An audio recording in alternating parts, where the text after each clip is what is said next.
And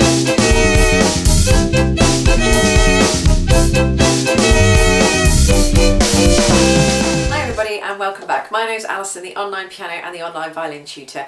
Today I'm going to be going through grade 2 scales and arpeggios. So these are taken from the ABRSM, Associated Board of the Royal Schools of Music, violin syllabus, 2012 to 2015.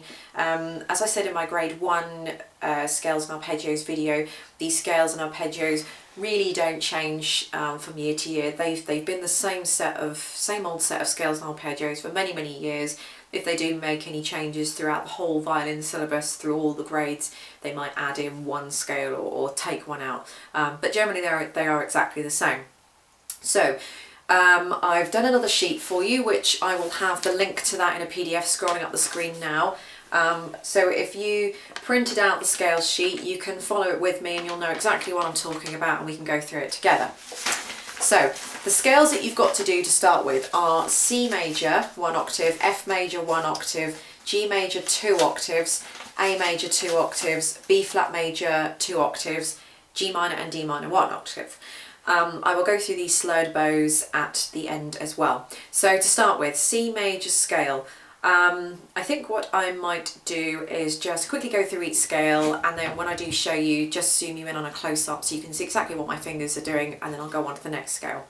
So C major scale, if you notice I've got the little red marking I have on the right side of the paper, which says S for stretched and B for back. So if you see a little S or a little B underneath any of the finger numbers, then it means stretched. So that means it's going to be close to the third finger or towards you on the violin. So that would be stretched towards the second finger, or if it's back, close towards the pegs, which means it's jam-packed in next to the first finger.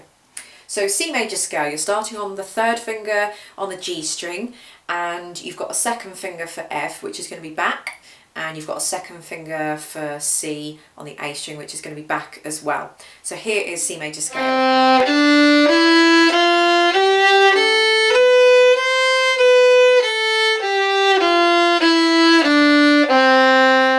To go on to F major scale now. So this is slightly different to the others in that you have to move your first fingers back now. So you're going to be starting with the second finger back on the D string, third finger's as normal, open string, and then you've got a B flat, so that means the first finger's got to move back.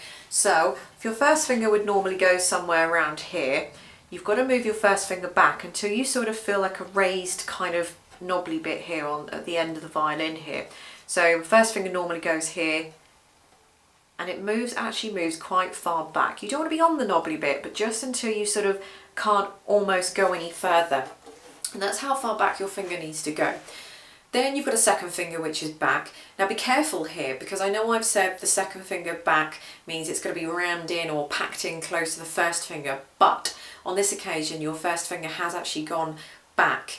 So don't literally put your second finger next to your first finger on this occasion, because otherwise it will be wrong. You've almost got to imagine your first finger's where it should normally be, and then pack your second finger in next door to it, if that all makes sense to you guys.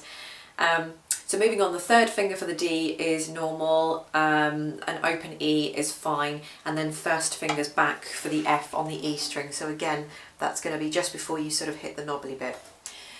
So this is F major up.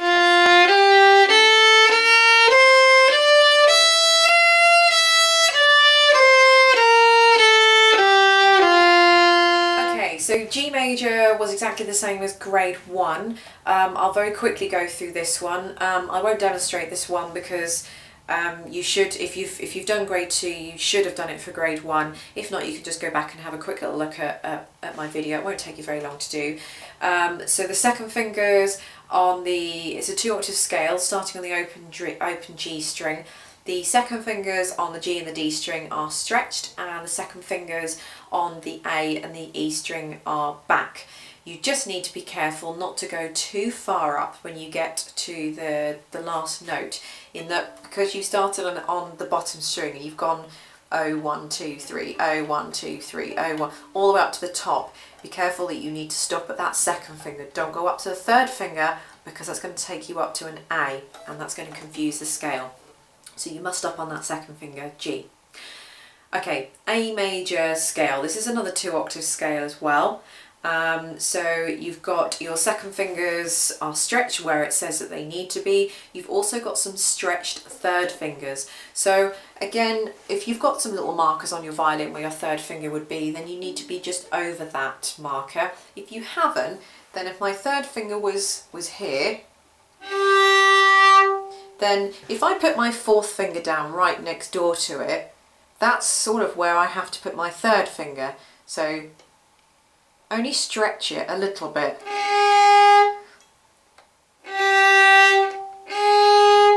So imagine just moving up an extra finger's gap, if you like, and that's how much you just need to stretch your third finger.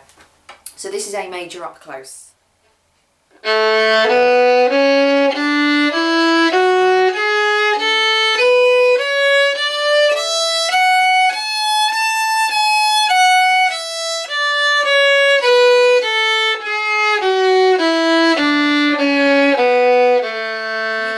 See me as I'm going along stretching. You can probably see the stretch that my third finger has to make there. B flat major, one of the most difficult scales, I'd say. So I'm not sure why people find it quite difficult. I think if you just follow exactly what the music says, back or stretch, that kind of thing, there isn't a problem. I think maybe because there's so many backs in this, maybe people just get a little bit confused, or I don't know, really just struggle with this one. But I think it's a really nice scale to do. I really like it. It's one of my favourite ones to do, and it's really good, especially for a violinist. It's a really good scale to do as well. So you've got some second fingers that are back, you've got some first fingers that are back, which we've discussed in the F major, and this one you've got a fourth finger that's back as well, on the A string and the E string. So the fourth finger back is just going to be packed in next to the third finger, so touching it like you would do for the second or the first. So this is a close-up of B flat major.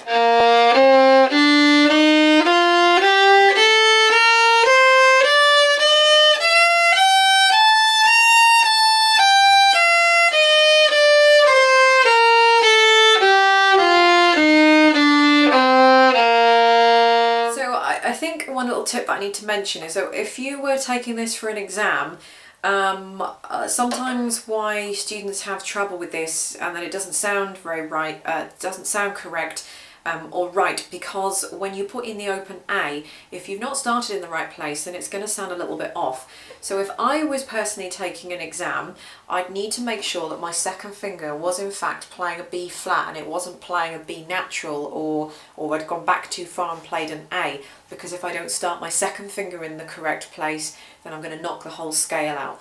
So what I would do very discreetly and very quickly, obviously practice this at home before you go into the exam, but I would pluck an open A string. I'll pluck a little bit louder for you on the camera so that you can hear. So I'd pluck an open A, and then I'd play my first finger back on the A string, because I know that gives me a B flat. And then, la. Once I've picked up the sound of the B flat, I can try and match it with a B flat on the G string. And then I know that's where I'm going to start my second finger. So in an exam I'd do something like this. So I pluck it very softly. Okay, and then I'd be able to match up. So if I bowed it for you, and then I can hear it.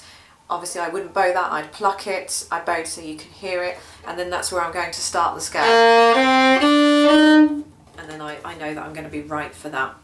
You could do the same thing doing F major. If you weren't sure where the second finger went, although that is a little bit easy to do, you could pluck the open E and the F, and then try and find an F on the D string. If you want to do that, that's perfectly fine. The reason why I tell you to pluck going back to the B flat, why I tell you to pluck an open A then a B flat, is because you can hear A to B flat. It's almost like a scale, so therefore that you know your B flat is correct. and it literally takes half a second just to pluck a quick A string before you pluck the B flat. Anyway, so G minor and D minor, I'm just going to roll these scales into one for you because they're exactly the same as each other. One starts on an open G string for G minor and the other one starts on the open D string. Now you've got in both of them the first, second fingers that you come across are back, and then when you get to the 1 and 2 towards the end of the scale, the 1 is back and the 2 is stretched. I've also put MG, which means massive gap. There's going to be a massive gap between the first finger and the second finger, so just watch out for that. So if I did G minor and D minor for you, you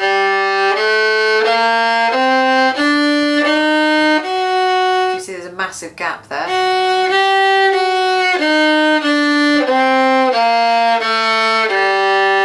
D minor is the same fingering, massive gap.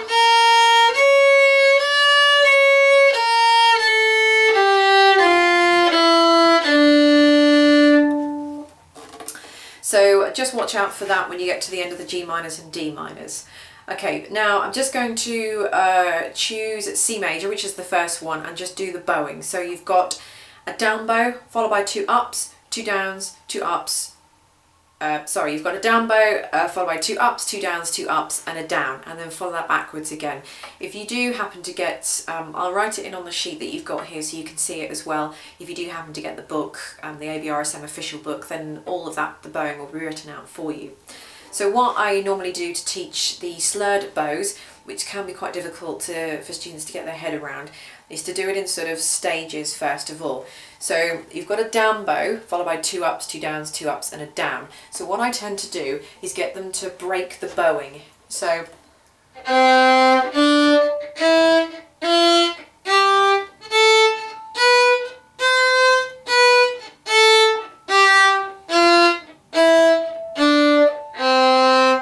that isn't technically correct, but it's a good way to get your head around doing the 2 ups and the 2 downs and crossing strings while doing this, while moving the bow in the same direction. So once you've mastered that little bit, you can move on and bridge the gap and make it smoother. So instead of doing the 2 separate up and the 2 down bows, just gel those together.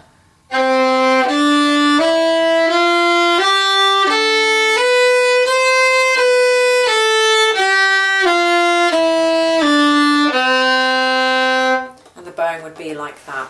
So I've put the bowing in on the sheet so you can have a look.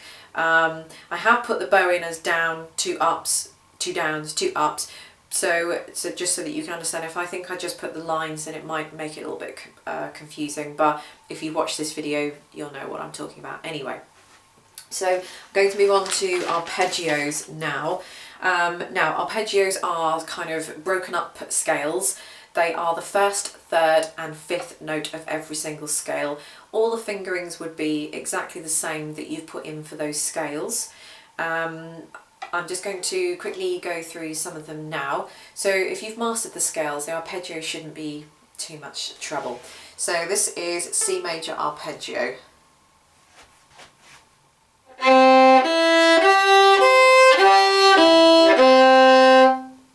This is F major.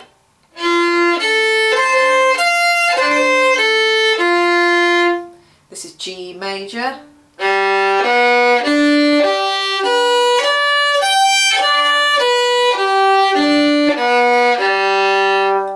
And you've got A major.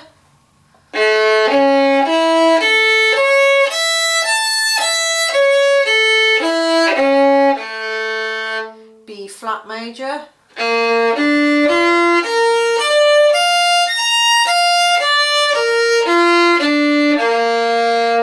G minor and D minor.